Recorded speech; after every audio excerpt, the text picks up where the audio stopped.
दिया गया। जब कार्तिक कृष्ण पक्ष की चतुर्थी आई तो कन्या ने करवा चौथ का व्रत रखा, लेकिन 7 भाइयों की लाडली बहन को चंद्रोदय से पहले ही भूख सताने लगी। उसका मुरझाया हुआ चेहरा उसके भाइयों से देखा नहीं गया, अतः वे कुछ उपाय सोचने लगे। उन्होंने अपनी बहन से चंद्रोदय से पहले ही भोजन करने को कहा, लेकिन वह नहीं मानी। उसने कहा जब तक चांद नहीं निकलेगा वह भोजन नहीं करेगी। तब भाइयों ने एक योजना बनाई और पीपल के वृक्ष की आड़ में प्रकाश करके कहा, देखो चंद्रोदय हो गया, उठो अर्घ्य देकर भोजन करो। बहन भाइयों की ये चाल समझ नहीं पाई और उसने नकली चांद को अर्घ्य देकर अपना व्रत खोल दिया।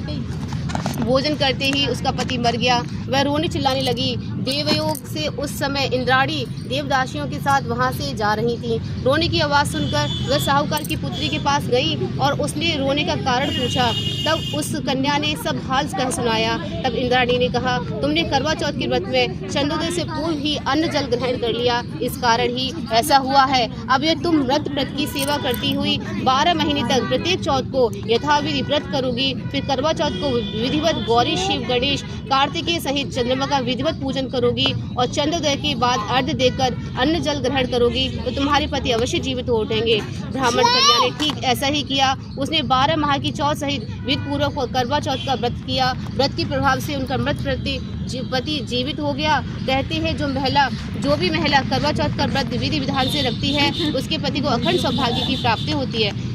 बोल गणेश भगवान की जय, करवा चौथ माता की जय।